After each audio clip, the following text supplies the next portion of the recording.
My name is Brian Wish. I'm an entrepreneur, CEO, and pathfinder. If I've learned anything in life, it's that self-discovery is a critical part of living intentionally, building meaningful relationships, and achieving the future we see for ourselves. In July of 2021, I sold all my possessions, headed west, and began a quest to live a fuller and more meaningful life. The experience helped me truly understand the power of a single moment. And through my conversations with leaders from all walks of life, I've seen how that one phone call, heartbreak, diagnosis, or lost job can transform the entire course of our lives.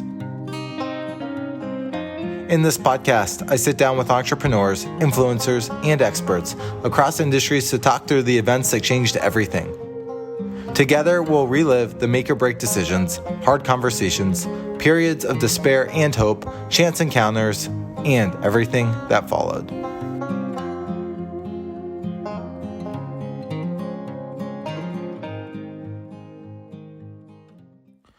Benjamin Narasin is the founder and general partner of Tenacity Venture Capital, a Palo Alto-based firm dedicated to backing innovative pre-Series A founders.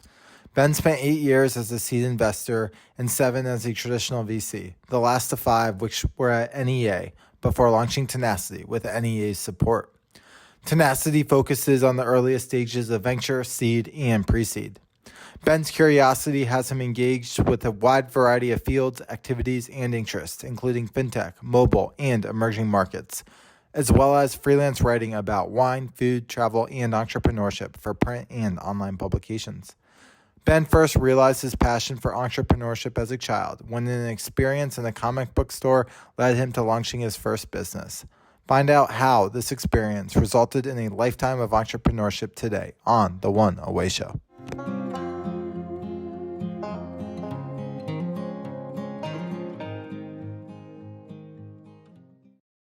Ben, welcome to The One Away Show. Thanks for having me. Yeah, thanks for being here. It's great meeting you through Joe a year and a half ago, and now we're here. So, Ben, what is the one away moment that you want to share with us today? So the way you described that to me was sort of that moment that sort of transformed your life and moved you forward in a certain path. And if I were to go to the root of it all, it's when I was 12 years old. I'd gotten my first job when I was 11, working in a bookshop for 25 cents an hour in credit so I could build my comic book collection. And I went to Comic-Con in Atlanta, and I went to a dealer's table to buy a comic. And I, picked up the comic at the time that I wanted to buy. Let's just say, whatever, Action Comics number 700. And I said, how much for this one? He said, that's $10. I was like, okay, seems right. So like what the guidebook says. While I was reaching for my wallet, another kid walked up with a very similar comic. Let's call it Action Comics 710. He said, hey, I want to sell you this comic. What will you pay me? And the guy said, $5. And I was like, I'm on the wrong side of the table. And because I remember looking at these two comics were basically the same. And I thought, I want his job. And so I went home and I asked my dad if he would give me a loan, a $50 loan. I say that because I never repaid it. And he said, sure, you want to buy some comics? I said, no, I want to buy a dealer's table. And on my wedding day, he told the story of how he thought this would be a great lesson for me on how hard business is. But instead, I came home with $1,500 in a paper bag, and he became a big supporter of my entrepreneurship. So that moment basically launched me on a path of lifelong journey as an entrepreneur. I was an entrepreneur for 25 years. That culminated in taking company public. And as an investor now, I still just feel that I'm living vicariously through other entrepreneurs, and I'm applying everything that I learned in that 25 years to making the decisions I make and to trying to be helpful to my founders. Totally. So is at that early age, right, where the idea of investing or kind of valuing things and giving things up was, you said, you really like that feeling. You wanted, what was it about that guy being on the other side that said to you, I want to do that too? Yeah. I was thinking of it pretty simplistically. I'm paying $10 for something and he's paying $5. It was, in essence, the concept of margin or spread, but I wasn't thinking about it that way. I was just thinking there's a disconnect here. Why should I be paying $10 for an asset that this guy is paying $5 for and getting the opportunity to do so? And I realized that the reason for that was that sort of the balance of power, so to speak, was on the side of the merchant, not on the side of the customer. And, ultimately, any collectible there's lots of similarities between any collectible and sort of a variety of types of assets. I mean, you could think today of whether it's Bitcoin or NFTs. They're just, the scarcity meets demand, but there's less spread, but there is still spread. So I just decided I wanted to be in business. The word entrepreneur back then wasn't really a word you ever heard, but it pretty much shaped my entire life. It's funny, my son and I were talking once, my oldest, I have 3 kids, and he's like, how did you know what you wanted to do? And I was like, I don't know, but I've always known. Like, I've literally, ever since I was old enough to care, knew that I wanted to be, running businesses. And so the nice thing about that was when you have that clarity of purpose in what you believe your life will look like forever, or certainly when you're significantly older. I remember I used to think to myself, I'd love to just go to sleep and wake up at 40 and see where I've ended up. Because it was always like, well, how will these businesses accumulate? And I tried many, many, many different things. I mean, I had many businesses from age 12 to 37 when I went semi-retired before I became an investor. So, but it was always a clarity of path. It was like, this is what I want to do. And so that moment was the start of a journey that never ended, still hasn't. Yeah. Very cool. It's nice that, you got that conviction super early. I mean, you said this feels really right, and, explore all the paths, what makes that possible.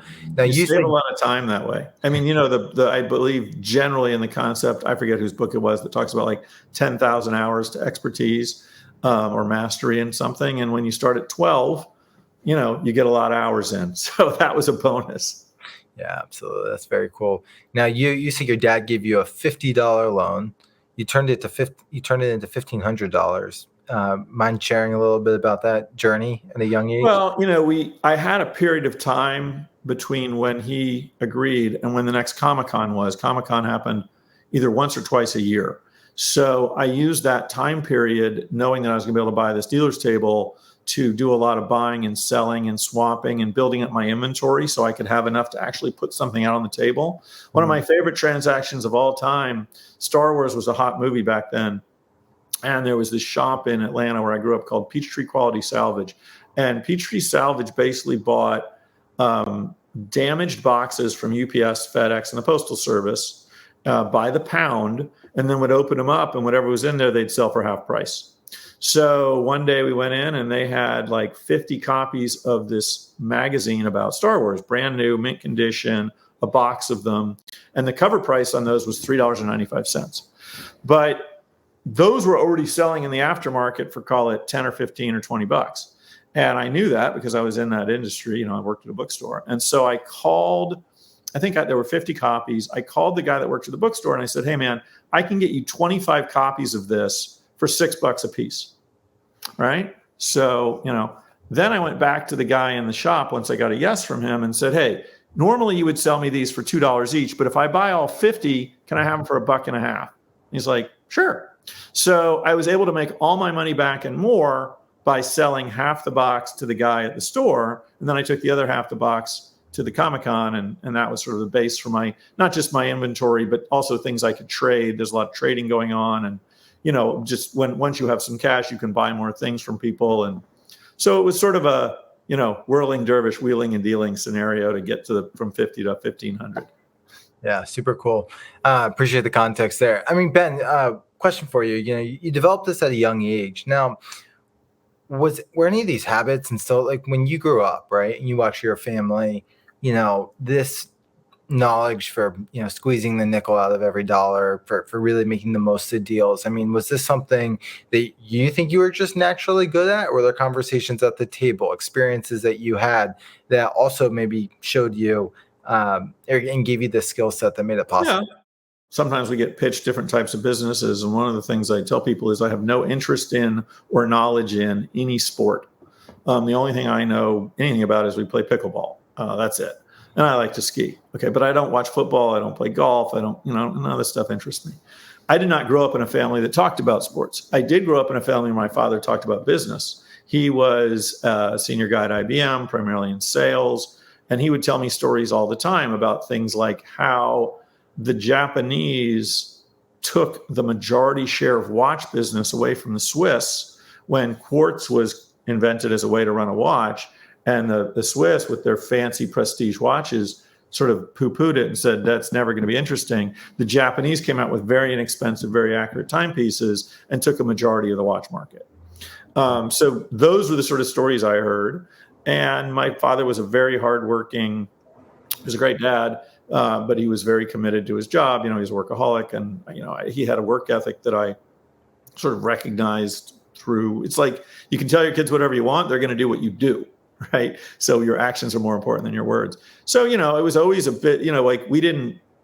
The only exposure I ever had to football was we went to a IHOP once, and they had a paper placemat with all the teams, helmets, and names, and I couldn't figure out what any of them were, but it was still a cool visual. So, lots and lots of stories of business this, business that, marketing and sales. I remember going with my dad to IBM, which is where he worked, and, working with one of the very first mainframes. So I grew up around computers, and he showed me where they used to have to use punch cards. Now they're using tape to tape, and, lots and lots and lots of stories around marketing sales. I even remember once he gave me the IBM handbook on sales methodologies, which I thought was awesome. So, the more business I did, the more I wanted to learn. And, you learn however you can.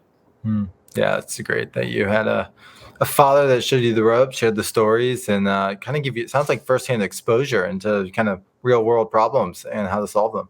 Yeah, I mean, he was never an entrepreneur, but he was very good at what he did, and very dedicated. And, so I learned a lot from that. There's a saying I love. I do CrossFit to try to stay in some level of shape. And one of my favorite quotes, there's so many quotes I steal from my CrossFit coach for entrepreneurship. And one of them is, how you do anything is how you do everything. It's, if I always wish I could bring any entrepreneur I'm going to fund to one workout of the day at CrossFit, just to, it wouldn't matter how much weight they put on the bar. It wouldn't matter if they finished, because they always make it really hard on you. And I remember I was doing a workout once, and this young kid just quit in the middle of the workout. And I was like, the hell? And the coach was like, what's wrong? He's like, I can't do anymore. He's like, strip off some weight. He's like, no, I can't do it anymore. I'm like, yeah, that's not an okay answer. Like, that is, I hope nobody ever hires. I hope none of my entrepreneurs ever hire this guy who was a young engineer. And I was like, this is the kind of person I never want anywhere near any of my businesses, because the willingness to quit is sort of the absolute opposite of anything you need to be a successful entrepreneur. Yeah. If the willingness is in there, eventually it's going to come through. So, I don't, like we were talking about benchmarks the other day. Within CrossFit, they do certain benchmark workouts, which you keep track of. They're very rigorous, but it's just to see if you're improving. And he said, there are other benchmarks in your life. And, one of mine was around like how I eat and what I weigh and whether I'm fasting.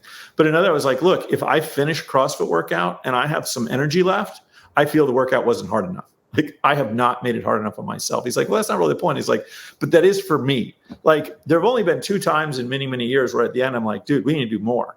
Usually I'm like lying on the ground, panting or, pacing around, trying not to vomit. And that's my goal for that it's a super intense, but relatively short workout. And, but I have to finish. Not finishing is not an option. And so sometimes I've had to take the weight off.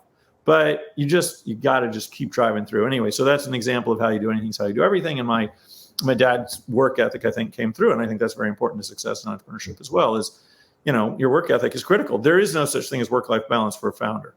It doesn't exist. Not until you're liquid. Maybe that. It's funny. I was listening. It's a phenomenal story. I was listening to the David Sengra Founder podcast yesterday at the gym.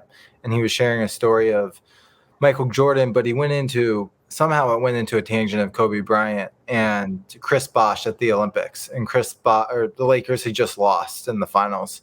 And so like a week later, they were all, I think it was the 2008 Olympics.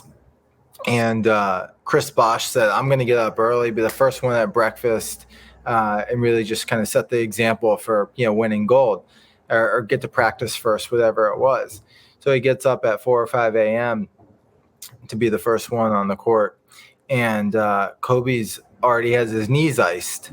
And he was up an hour and a half, 2 hours early before everybody else. And then he went and he practiced with the team. And it was talking about that level of dedication, right, that completely stood out. And for me, to your point, tenacity, grit at all costs. So, yeah, I mean, we named the firm Tenacity for a reason. It's the only secret to entrepreneurial success. Brilliance is assumed, or I wouldn't have funded you. great idea is assumed or I wouldn't have funded you. A huge market is assumed or I wouldn't have funded you. The difference between all those things adding up, brilliance, great ideas, big markets, and success and failure, a lot of it comes down to the tenacity of the entrepreneur to fight through some really difficult times, because, we've all got to get lucky. The harder you work, the luckier you get. A lot of time, luck is timing. And so the more you're able to fight through, the longer you're able to survive. You never know how long it's going to take. It is very, very, very rare that it's fast. I used to say it's a 7 to 10 year journey. Now it's more like 10 to 14. I mean, people get started earlier. They can raise so much more money privately. But it doesn't matter how it goes. There's hard times. I mean, I've had 3 different companies that have gotten to $5.5, $5 and $4 billion that have gone into valuations, that have gone into massive trauma, like business risk level trauma, shot at zero trauma. There's just never a time when you can relax. Maybe, you just can't. Even, public companies, you look at how public companies perform. My favorite book right now is Amp It Up by Slootman. And this is a guy, he's amazing. He did Data Domain, ServiceNow, and now Snowflake. He's the only hired gun CEO I know of that has that kind of track record that's that amazing. And his attitude is it's about, a constant sense of urgency. It's about growth. Public markets care about growth and margin. They pretty much don't care about anything else. So, even when you're public, if you think that's good enough and you can start to relax, well, not really. I mean, I ran a public company. It's nice to have a liquidity in your stock, but you as the founder probably gonna have a hard time selling anyway. It's always hard. It's another CrossFit quote I steal all the time. It doesn't get easier. You just get better. And you just keep it on. Yeah. Ben, I appreciate all the context and the stories here. You said that you became an investor at 37. You named your fund Tenacity Venture Capital. I'm curious though, right? What you were doing prior, companies that you were building, and I'm more curious too, just given what you just shared, like times when you were on the brink of failure and you pushed through. Oh, yeah. I mean, there are plenty of those. So, I had businesses from age 12 to 37. I did take some time off in between being an entrepreneur and being an investor. I'll admit that. So the most recent company, the one that gave me the liquidity to be able to be an investor personally, was in 1993. I started one of the first .coms in the world. I've been told we invented cost per click in 94. Don't know if that's true. Doesn't really matter. But I did get the ability to take that company public in 99. And because I never raised venture capital, I was able to take it private when the bubble burst and the whole world changed dramatically. That company, because it was basically bootstrapped, came within a hair's breadth of death. I remember it was probably a Tuesday or a Wednesday, and it was clear we did not have enough money to make payroll. And we were out of cash. And I was out of cash. I think I'd already advanced all my credit cards. I only had one outside investor, very small outside investor, but I gave him 100%. Sorry, he put in 100 grand. I put in 400 grand. He got 20% of the company. It was an accounting and consulting firm in New York that had a tech team I needed. Anyway, I went to them and I said, look, if you don't loan me the money to make payroll, I'm going to have to shut this thing down. Now, there was no way I would have shut it down, but I needed to play that card. And in the end, they agreed. And I think I probably came up with some more cash out of a credit card somewhere that I hadn't tapped. And we made payroll. And we then went on to recover and get to the point of getting that company public. But if we had not gotten that loan, the company would not have been able to make payroll. And I don't know that it could have survived. I mean, I don't know that I would have had a creative model to fix it. I've had these sort of things happen. Look, when I was just graduated from college, I had decided to start a menswear company. I'd always liked clothing and I had some ideas. I had some samples made. I walked them around. I was in school in Boston, so I walked them around sort of Cambridge area and asked these retailers if they'd buy them. And I got enough interest where I decided I'm going to do this. I sort of figured out a way to get them made and blah, blah, blah. So I have samples made. I'm doing my very first trade show. I'm going to go exhibit my wares and sell them to retailers. And I'm driving to the trade show on Black Monday, the single largest dip in the New York Stock Exchange since the Great Depression. And I just come out of school where I've taken all these business classes, and I'm literally driving to the trade show, and it comes on the news that we've had this massive drop. And I was like, what's the point? Like, that's just world-endingly bad news. And I thought, I don't know if I should even bother. But I did go and I did run the trade show, and I sidebar story, lost a really nice watch because of it. But net, what I've discovered is in difficult times, people need new solutions. They were willing to look at new things. Before, it was a little like, hey, we're comfortable with what we're doing. So, I thought we were already dead before we ever even started. And, or not, I have so many, I have almost a limitless number of these. So that first trade show, I sold enough shirts to get 50 dozen shirts made, 600 shirts. Woohoo! I had a factory down in North Carolina. I placed the order with them. They agreed to do the order. They approved my credit. I then say, hey, I need you to ship these to the stores. They're like, oh, we can't do that. I'm like, what do you mean you can't do that? I was like, yeah, we don't ship. It's like, oh, crap, what am I going to do? I said, okay, why don't I fly down there and I'll ship them? And they said, well, you're not allowed on the property. You can't be in the building when we're not there, and I can't have you on the property during the day. And I was like, geez, really trying to make it hard on me, dude. All right. So I said, okay, tell you what, I'll rent a big truck, a box truck, and I will come pick up the goods. I will pack them in the parking lot, and I'll return them to you in the morning, and then UPS will come pick them up. And he said, yeah, okay, fine. Guy was a real pain in the ass, I got to tell you. I get there. He's never met me. I'm 23, maybe younger. He looks at me and he's like, wait a minute. He goes back, makes a phone call. He comes back and says, hey, man, sorry, my factor's not going to approve your credit, because he's obviously told him, oh, this guy's a kid. I'm like, what are you talking about? He's like, yeah, he's got concerns. You're so young. And I said, let me talk to your factor, because he's like, I'm shutting you down. I'm like, what are you going to do with these shirts? Anyway, so I called the guy and I walked up and said, look, I'm here. I have orders in hand for all these goods. I can only pay this bill if I ship these goods. These goods are credit good. It's irrelevant what age I am. It's the first time I ever experienced ageism. But when people complain about all the difficulties they bump into for all the different kinds of reasons, I'm like, yeah, I've been there. I've been there in lots of different ways, not just the ageism point. I won't go into those stories. But net, it was like, wow, I just kept throwing barrier in front of me. When I was younger, I broke up in a very material relationship, and it was crushing to me. Even though I was the one that broke it off, she wanted to break it off after I said that. And that I was so egotistical. I was amazed that she wasn't totally crushed. It was very, very juvenile of me. Anyway, I was so upset. I spent like a year traveling around the world. I was just trying to find the meaning, the meaning of life, like how to get through this. And I ended up reading not even the whole book, but like half of this book called The Road Less Traveled. It gets way too religious, and I didn't love that. But in the beginning, it basically made a very simple point. Life is hard. Get over it. He said, look, life is not a marathon. Life is a hurdle race. You're going to constantly come up against hurdles. And you can either give up and stop and stare at that hurdle, or you can figure out a way to get over it, around it, or through it. And it was a real eye-opening moment for me. It's like, yeah, it's not easy for anybody. Everybody has it hard. In fact, everybody thinks they have it hard, even when they don't. Like the Prince, the guy that from England that moved here, married some movie star or TV star, and now he's got his book whining about this, that. I'm like, good God, man, you were the Prince of England, and it's not good enough? Life's hard for you? Oh, cry me a river, pal. Anyway, it's like, whether it's actually hard or we just think it's hard, life is not easy no matter who you are. And when you're trying to run a business, it's just that much harder. So, the way I think about entrepreneurship, it's the hardest job there is if you're not a first responder. It's the hardest office job there is.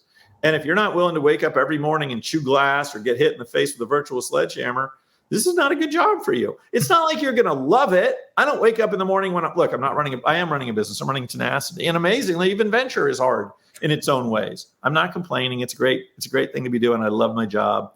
If you do what you love, you never work a day in your life, sort of thing. Another pithy quote I've stolen from somebody. But being an entrepreneur, it's like the amount of pain you have to suffer is stunning. And the amount of hurdles you're going to have to overcome, no is not an option. Figuring out the answer is. It's like the old saying, selling starts with the word no. Everything else is order taking. Okay. So when you hit a roadblock, you figure out a way around. I'll make one last I was reading about a guy who he wasn't very tall, but he wanted to run on his college team and he wanted to do hurdles. I don't know why, but he couldn't jump over them. So apparently in hurdle racing, you don't have to jump over them. You can run right through them. And so he literally just ran through all of them. I mean, it had to really hurt. Can't be good on your shins. But his answer was, I'm just going to plow through. And if you can do that with an adequate time, I guess it works out. So anyway, I don't care if you jump over the hurdles, run around the hurdles, run through the hurdles. They will be placed in front of you every step of the way. You're going to run an ultra marathon filled with hurdles of all sorts.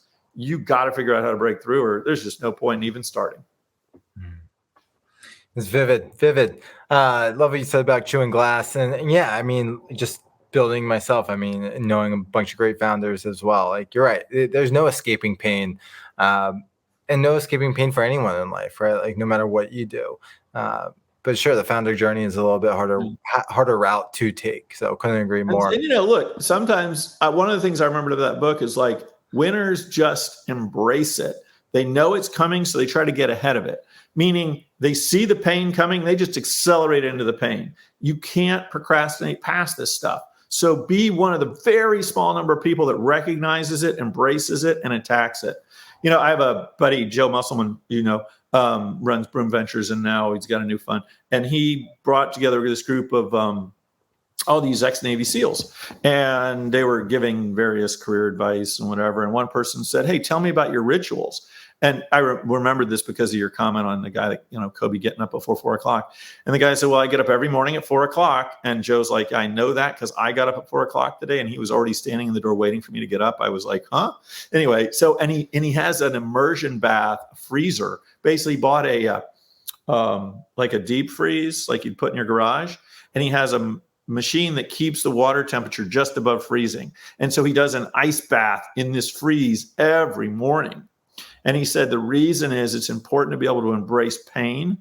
And this is the way I can have an experience with pain without having injury. And I am not getting up at 4 a.m, and I am not doing ice baths. I take ice cold showers, but not for, suspended periods of, significant periods of time. I'm tempted, but I got enough ways to make myself suffer right now. I'm not sure I'm going to do that one. Well, if you listen to Hugh Herman's podcast, you're only supposed to do it like 12 minutes a week. So it's okay. A good story. Ben, with the fund, right? I want to go back to little Ben at the game store, looking at the dealer and saying, I want to be on the other side.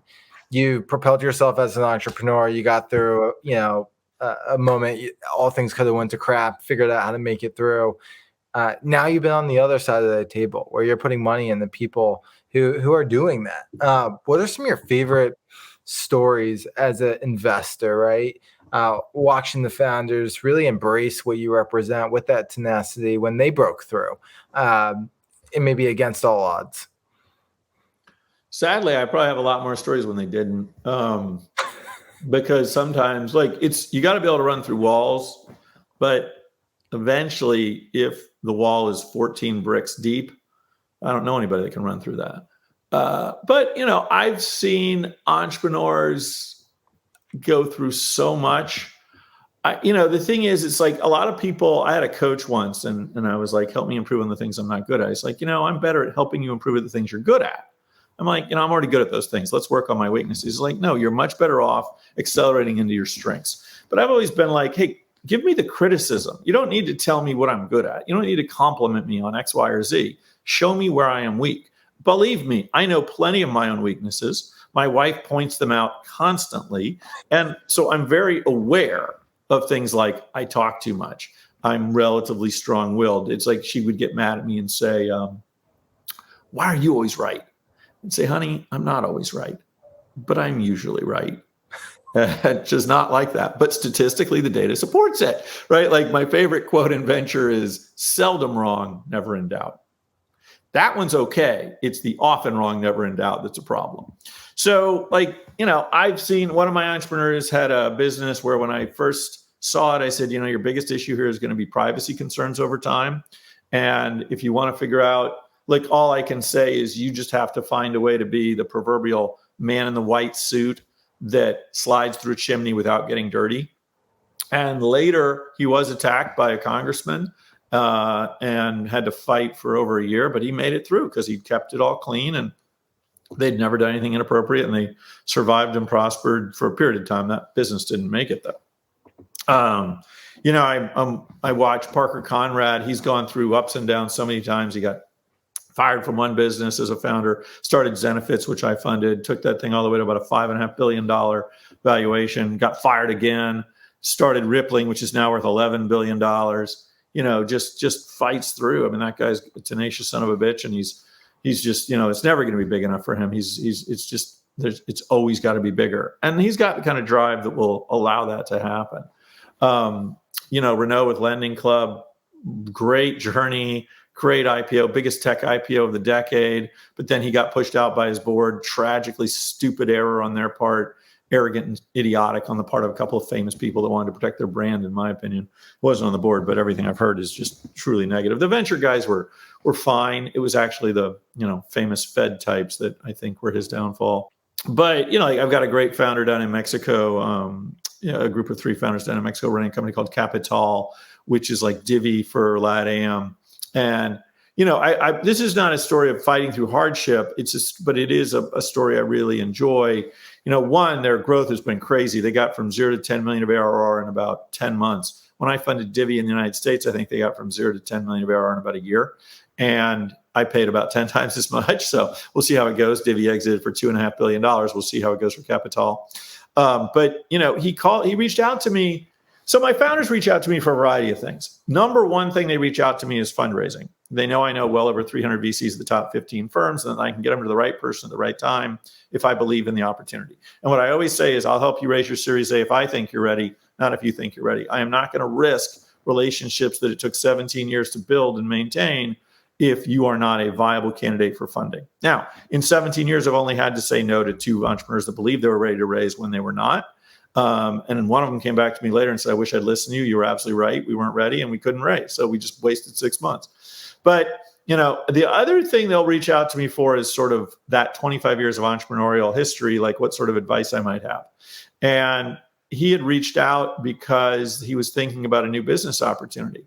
And I said, look, one of the biggest challenges for founders is dividing the reality of 0 to 1 versus 1 to infinite. 0 to 1 is 0 to product market fit, really, is a time of constant experimentation and iterations and new ideas and thought. Once you get to product market fit, it is basically rinse and repeat.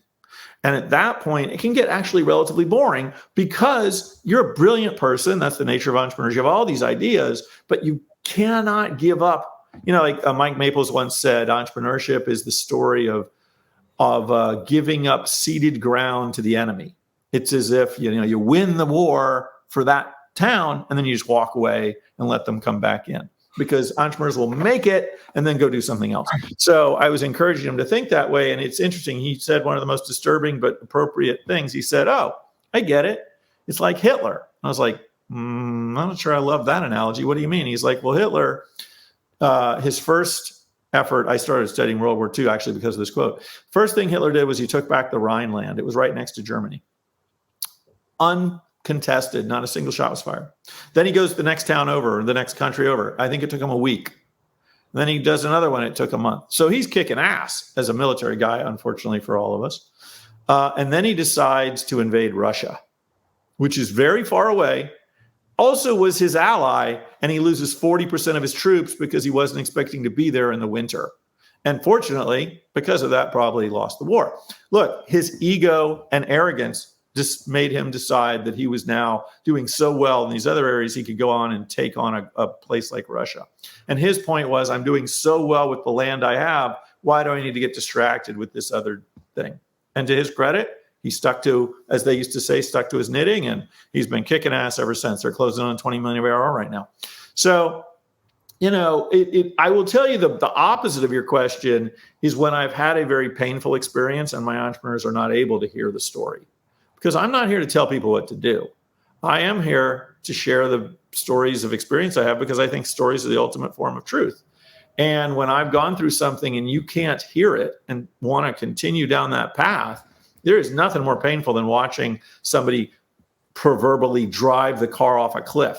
Like, floor it, aim for the cliff, and you're like, I've driven off that cliff, everybody dies. Yeah, not this time, Ben, it'll be different. Like, yeah, it's still a cliff. People still that plummet 400 meters, I think they die.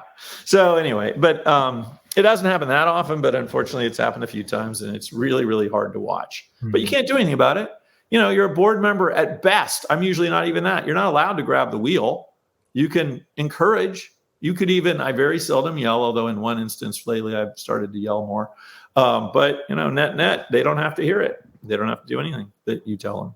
They're there to do their thing. So generally my belief around board structure is it's about trust and respect. I'd rather not be on the board and just meet with you once a month, and you can call me anytime you want. And I can help when you want me to help. Yeah, totally. I'm sure you as the investor, you remember the pain or the losses a lot more than the wins. But, my question for you, Ben, is just given what you're rooted in your DNA, what have you noticed, right, about, you said the founders who chew through glass, the ones that are able to push through, go bigger every time, the Parker Comrades of the world, versus the ones who maybe just didn't get as far, who did go off the cliff? Have you seen differences in personality? Have you seen differences in kind of how they show up? Is it function of market? What have you seen that's a good glowing observation between winners and losers? It's not, unfortunately, like something I've been able to put into a checklist. When I was raising the fund, Fund One's now a little over 2 years old. When I spun it out of NEA June 1st of 2021, raised a quick $60 million. And I would often say, look, I need 5 things to make an investment. People, a great idea in a huge market if it works. And the LPs would say, tell me about the people part. And I say, look, I named the firm Tenacity for a reason. How do you figure that out? And I was like, look, I don't have an answer, except the more time I can spend with the founder, the better. You're always looking for clues. You're asking lots of questions. You're having conversations. You're looking for something that will indicate to you that something in their prior life. Look, I go back to how you do anything is how you do everything.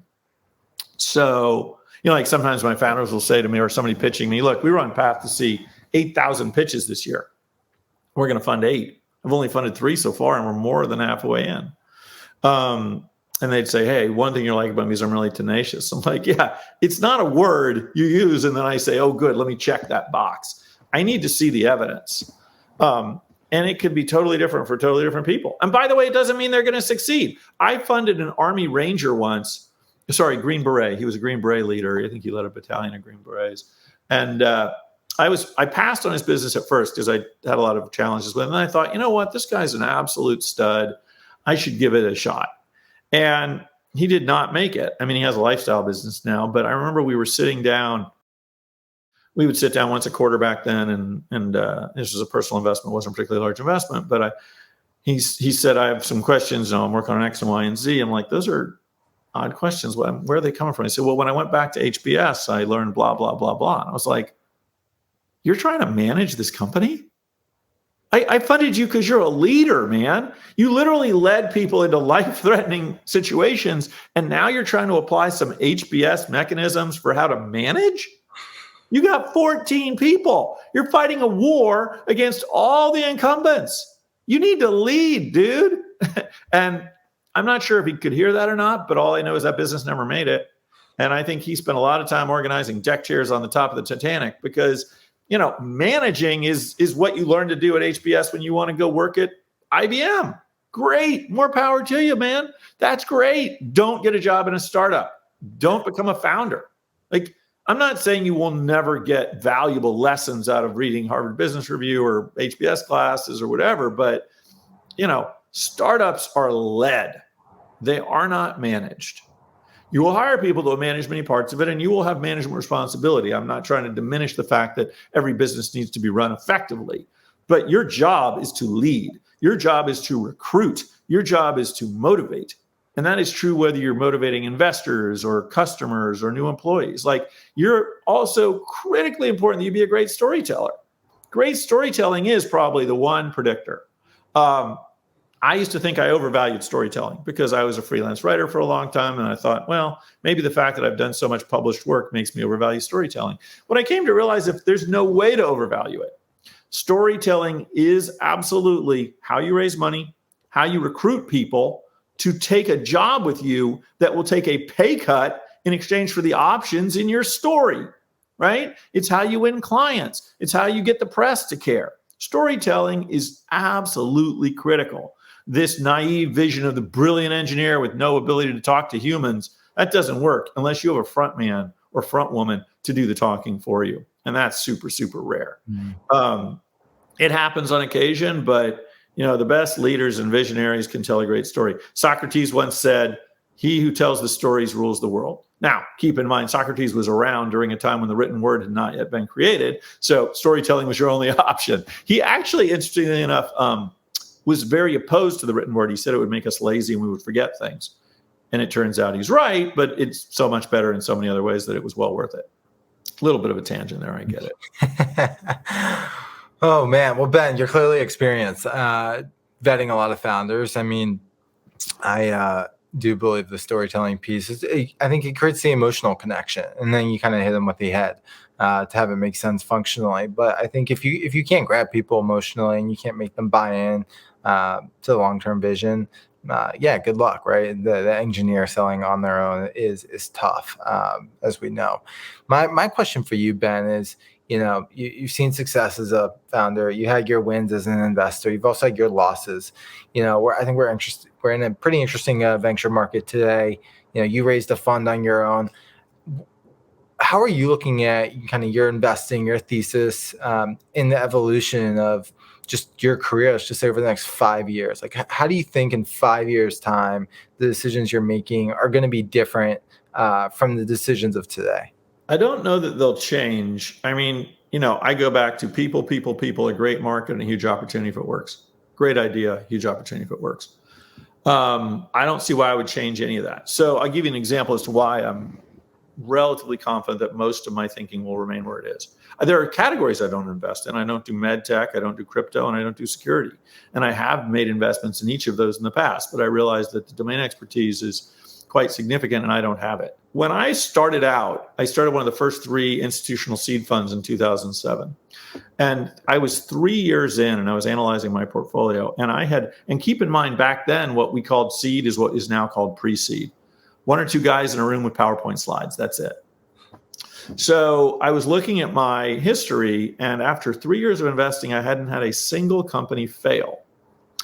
That really worried me. It worried me because remember how I told you my dad used to tell stories of business? Well, one of his stories that always stuck with me was a big bank buys a small bank. The managers of the big bank come in to interview the people in the small bank. They say to the guy that's in charge of credit and underwriting loans, "How have you done for this bank?" And he said, "I've done phenomenally well. You got to love what I'm doing. I've never lost this bank a penny." "You're in charge of lending, right?" "Yeah, never lost a penny, not one bad loan." "Yeah, you're fired." "What are you talking about?" "I cannot imagine how much money you've lost this bank because you were so restrictive and so risk averse that you would never take a penny's loss. You must have left hundreds of millions of dollars on the table." And it always stuck with me. And I thought, if I've had no losses in 3 years, I must not be taking enough risk. So I changed some things about how I invested. Sadly, I changed the wrong things. Instead of worrying about what I now worry about, I changed the first 3. I compromised on the people. And the first investment I made, I lost money on in that new mindset. So I immediately changed back and said, forget it. What I realized is I was a little too obsessive about the risk factors I was willing to bear. One VC says it in the way I like, we're willing to underwrite to 1 miracle, not 2. I would sometimes not do a deal because there was one material risk I wasn't comfortable with. And I realized that I needed to be comfortable bearing one material risk if everything else was aligned. Because it's the nature of this business. This is a risk business. So, I always had risk. I had risk of absolute failure. Maybe the market doesn't develop. Maybe nobody wants to buy this thing. But sometimes there was one tactical risk that I was concerned with. So, I may have learnings like that change. I may have learnings around sourcing. Remember I said we were on pace to see 8,000 pitches this year, and we were going to fund probably 8. We funded 9 in 2021 and 6 in 2022. 8 seems like the norm. But I'm not convinced that some of those styles of receiving pitches are particularly valuable. I might change that. You need to constantly analyze your own results. Like I look at when I back test, like we're a one and done fund. We only invest once, but we invest all the money at once instead of reserving some. So instead of putting in $1 and reserving $2, we invest all $3 right at the start. Highest multiples I'm ever going to get are in those first investments. Historically, over the last 17 years, about 1/3 of the companies I've invested in have lost me money. That is about 20% less than venture as a whole, as I understand it. So I'm okay with losing my money on a third of my companies if I'm getting the sort of 2/3 of my companies with upsides as much as 48, 60, 87, 100 plus X, 60X, 60X. I mean, I've had enough of those to care and to want more. I really need to believe in a very, very large outcome. I need to believe every investment I make can return the fund. I mean, I've gotten to know well over 300 VCs, and I've spent a lot of time interviewing them and trying to understand what makes them good or what they perceive as being good. Some of them suck. It's useful to find out how somebody that sucks thinks they're good at something, because you can know what not to do. But the ones that are really great, I mean, it's really helped me evolve my own thinking. And so my thinking will always evolve. I don't want to be closed-minded. When I say I don't see a lot changing, it's not like I'm right. I never have to worry about learning. When I was young, I was always worried about two things. One, somebody said to me once that a teacher said, you can no longer develop new muscle once you turn 40. All your muscles develop before you're 40, and then you can no longer develop new muscle. So I would always work out a lot thinking, I better get it all done before I'm 40. Because like if you get to here, you might dip down, but you get back up, but you can never go beyond it. I don't know that that's true, but it did make me a little obsessive about working out. The second thing was that once people reach a certain age, their brain sort of froze in time and they weren't willing to hear new ideas. And I was like, I don't like that at all. I need to always be willing to hear new ideas. So I've come around to the following belief structure. This is a quote I stole from Mike Maples, who stole from somebody else. He told me who, I just can't remember, some private equity guy. It's, if we've got data in this disagreement, we need to look at it. If we have opinion, we'll go with mine. And so, I don't make quick decisions when it comes to investments. I think I'm a pretty thoughtful person. I think I've got a reasonable amount of experience to pull upon. You got to learn to trust your gut. Your gut's basically all your experience you've ever had expressing itself through your subconscious. So if there's methodologies that I discover or flaws in my thinking, I need to adjust. But in terms of my absolute ultra focus on the humans, I cannot imagine I'm going to see evidence that changes that. And I need huge outcomes. I'm not looking for 10Xers. That's a flaw in the venture mindset.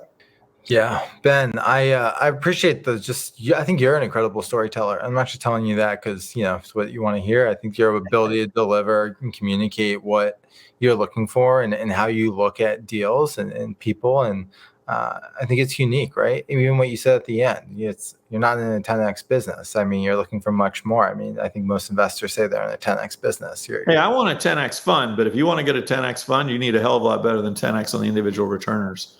Ben, tell me, I know we have, 5-10 minutes left here. I'm curious, you have some passions on the side, I believe, your wine writing career, you do a lot with dogs that come in your world, mind sharing about some of your personal interests outside of investing, perhaps how those interests make you better as a investor and professional?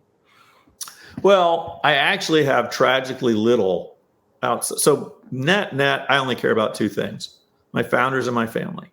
And sometimes it unfortunately goes in that order.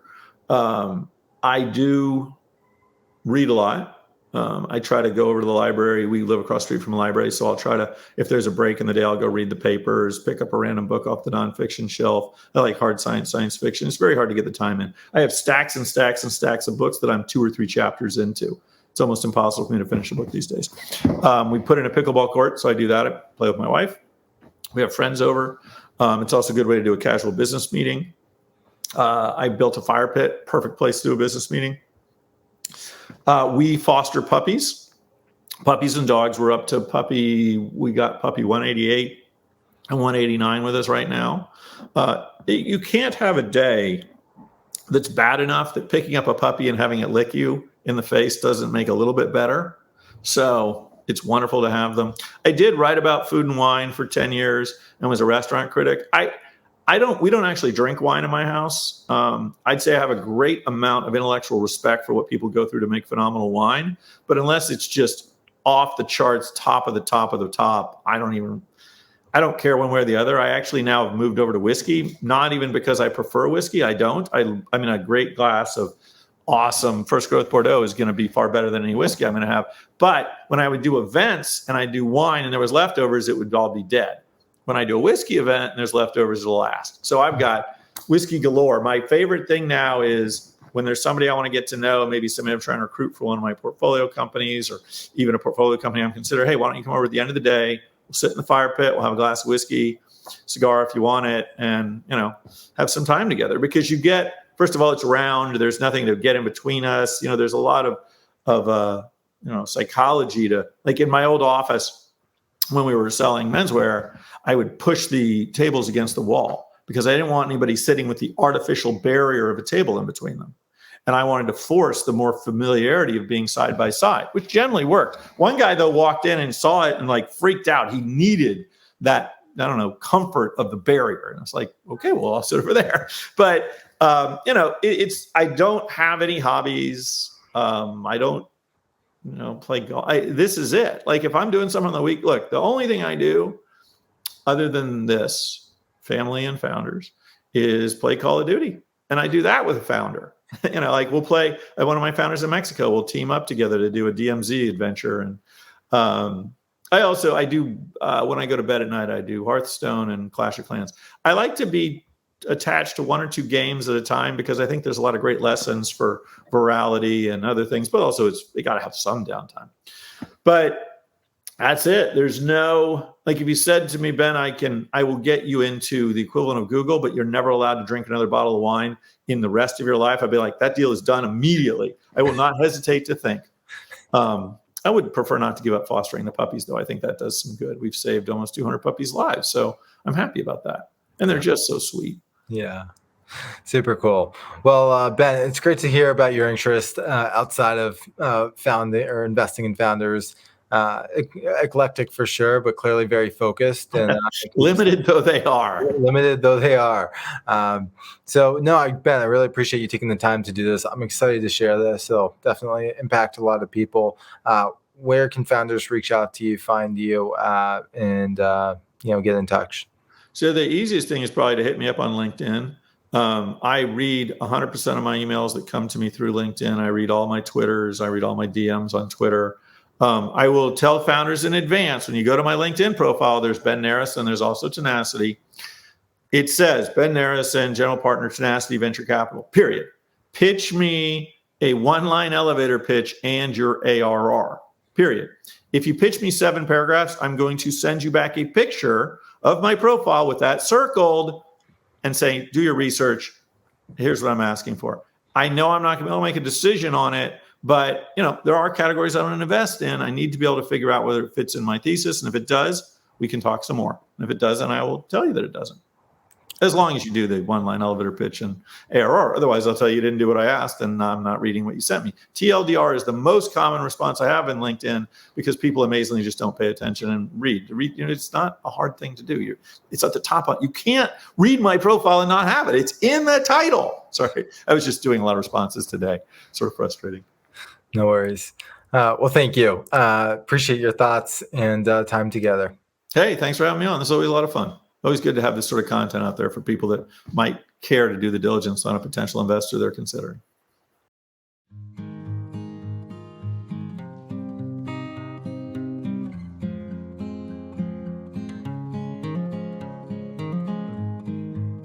Thank you for joining me on the One Away Show. If you enjoyed this episode as much as I did, please leave a review and follow us on Apple Podcasts or Spotify. Have a one-away moment you'd like to share? Follow me on Twitter or Instagram at BrianWish_, or reach out to me on LinkedIn and tell me about the moment that altered your life. The One Away Show is produced by Arcbound, a company dedicated to helping entrepreneurs, experts, and visionaries launch authentic personal brands. From message development to podcast production, social media content generation, and book writing, we work with you to create your arc. Head to arcbound.com to learn more. Thank you for listening, and please join me next time on The One Away Show.